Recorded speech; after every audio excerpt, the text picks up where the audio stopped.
Subscribe कीजिए हमारे channel को और बेल आइकॉन को दबाइए हमारी लेटेस्ट वीडियो सबसे पहले देखने के लिए। सूरत अल कौसर मक्की सूरत है, 1 रुकू है और 3 आयात हैं। इस सूरत का दूसरा नाम सूरत अन-नहर भी है। इसके शान नुज़ूल में एक रिवायत आती है, दलाइल नबुवा में है कि जिस शख्स की औलाद यानी बेटा मर जाए तो अरब उसको अबतर कहते थे। अबतर कहते हैं जड़ कटे को, कि उसकी नस्ल खत्म हो गई। जिस वक्त आपके साहबजादे कासिम या इब्राहिम का अलैहिमुस्सलाम बचपन में ही इंतकाल हो गया तो कुफार मक्का ने आपको अबतर कह के पुकारना शुरू कर दिया या ताना देने लगे। ऐसा कहने वालों में आस बिन वाइल का नाम खास तौर पर जिक्र किया जाता है।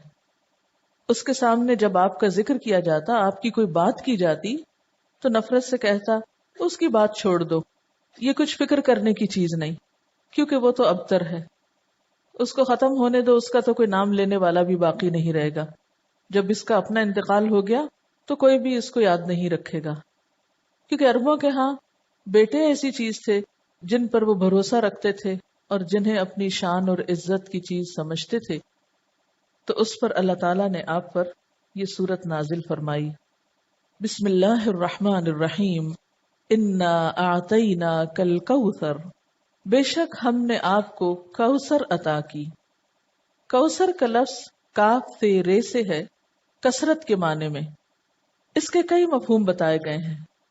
एक माना तो इसका खैर कसीर से किया गया है कि बहुत कसरत से मिलने वाली खैर और भलाई, क्योंकि कौसर के लफ्ज में भी मुबालगा पाया जाता है। इसका लफ्जी माना ही खैर कसीर बनता है, तो बाज ने इसको लफ्जी माने में लिया है। फिर इसी तरह इससे मुराद वो नहर भी ली गई है जो जन्नत में आपको अता की जाएगी।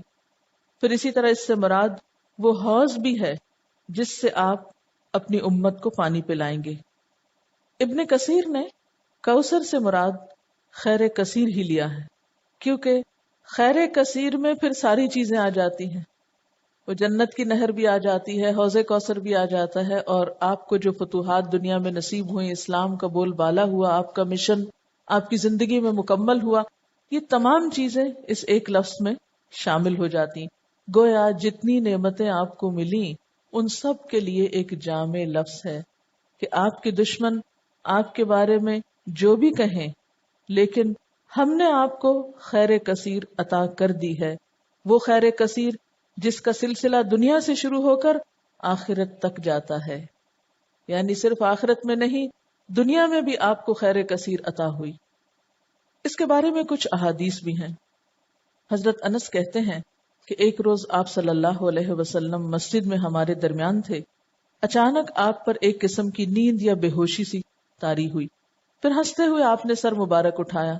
हमने पूछा, अल्लाह के रसूल सल्लल्लाहु अलैहि वसल्लम, आपके हंसने का सबब क्या है? आपने फरमाया कि मुझ पर इस वक्त एक सूरत नाजिल हुई है, यानी इस सूरत के नाजिल होने पर आप मुस्कुराए। फिर आपने बिस्मिल्लाह के साथ ये सूरत कौसर पढ़कर सुनाई। फिर फरमाया, तुम जानते हो कौसर क्या चीज है? हमने कहा, अल्लाह व रसूलुहु आलम। आपने फरमाया, ये एक नहर है जिसका मेरे रब ने मुझसे वादा फरमाया है, जिसमें खैर कसीर है, और वो हौज है जिस पर मेरी उम्मत क़यामत के रोज पानी पीने के लिए आएगी। इसके पानी के पीने के बर्तन आसमान के सितारों की तादाद में होंगे। उस वक्त बाज लोगों को फरिश्ते हौज से हटा देंगे, तो मैं कहूंगा, मेरे परवरदिगार, ये तो मेरी उम्मत है। अल्लाह ताला फरमाएगा, आप नहीं जानते कि इन लोगों ने आपके बाद कैसा दीन इख्तियार किया, यानी नाम आपका लेते थे लेकिन तरीके आप वाले नहीं थे। बहरहाल इस नहर के बारे में मेराज के वाक़े में भी कुछ तफसीलात मिलती हैं। बुखारी की रिवायत है, आप सल्लल्लाहु अलैहि वसल्लम ने मेराज के वाक़े में फरमाया, मैं एक नहर पे पहुंचा जिसके दोनों किनारों पर खौलदार मोतियों के डेरे लगे थे। मैंने जिब्रील से पूछा, ये नहर क्या है? उसने जवाब दिया, ये कौसर है।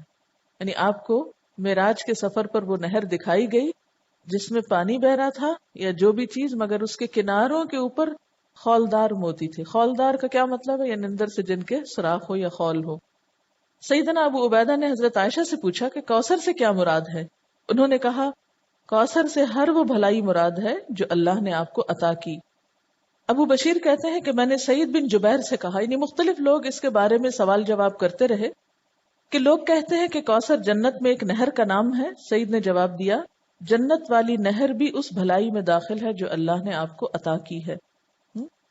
گویا مختلف آراء ہیں اس بارے میں، لیکن حقیقت یہ ہے کہ اس میں وہ تمام بھلائیاں شامل ہیں جو اللہ سبحانہ تعالیٰ نے رسول اللہ صلی اللہ علیہ وسلم کو عطا کی. آخرت کی بھلائیوں کے علاوہ دنیا کی بھلائیاں اگر آپ دیکھیے جن کا ذکر کل بھی ہوا اور پھر اس سے پہلے بھی، وَالضُّحَىٰ وَاللَّيْلِ إِذَا سَجَىٰ مَا وَدَّعَكَ رَبُّكَ وَمَا قَلَىٰ وَلَلْآخِرَةُ خَيْرٌ لَكَ مِنَ الْأُولَىٰ وَلَسَوْفَ يُعْطِيكَ رَبُّكَ فَتَرْضَىٰ. تو یہ جو ہے وَلَسَوْفَ يُعْطِيكَ رَبُّكَ فَتَرْضَىٰ یہ بھی اسی خیر کثیر میں شامل ہے. پھر اسی طرح أَلَمْ نَشْرَحْ لَكَ صَدْرَكَ وَوَضَعْنَا عَنْكَ وِزْرَكَ الَّذِي أَنقَضَ ظَهْرَكَ وَرَفَعْنَا لَكَ ذِكْرَكَ یہ بھی خیر کثیر میں شامل ہے جو آپ صلی اللہ علیہ وسلم کو عطا ہوا. آپ کو قرآن جیسی نعمت دی گئی اور صحابہ کرام جیسے مخلص ترین ساتھی عطا ہوئے جنہوں نے اپنی جانیں قربان کر کے اس مشن کو پروان چڑھایا جو آپ اللہ کی طرف سے لے کر آئے تھے. اب بات یہ ہے کہ جب بھی کسی کو کوئی نعمت ملے تو اسے کیا کرنا چاہیے؟ اس کا حق ادا کرنا چاہیے. اور کسی نعمت کا حق کب ادا ہوتا ہے؟ جب انسان اللہ کی مرضی اور اطاعت کے کام کرتا ہے. اس لیے فرمایا فَصَلِّ لِرَبِّكَ وَانْحَرْ پس نماز پڑھیے اپنے رب کے لیے اور قربانی کیجیے. اس سے ایک بہت بڑے سوال کا جواب ملتا ہے کہ اللہ کا شکر کیسے ادا کیا جائے. آپ کو بھی خیر کثیر مل رہی ہے قرآن کی نعمت، تو اس کے شکرانے کے لیے بھی خاص نوافل پڑھنے ہیں، ٹھیک ہے، اور اس کے ساتھ صدقہ بھی کرنا ہے. امید ہے یہ دو کام آپ صبح ہی کر کے آئے ہوں گے، لیکن اگر بھول گئے ہیں اور جلدی میں تھے اور ٹیسٹ کے پریشر میں تھے اور پریشانی میں تھے تو اس کے بعد آپ جا کر لیجئے، کیونکہ اسی طرح شکرانہ ادا کیا جاتا ہے. ایک طرف بندہ اللہ کا حق نہ بھولے اور دوسری طرف بندوں کا نہ بھولے.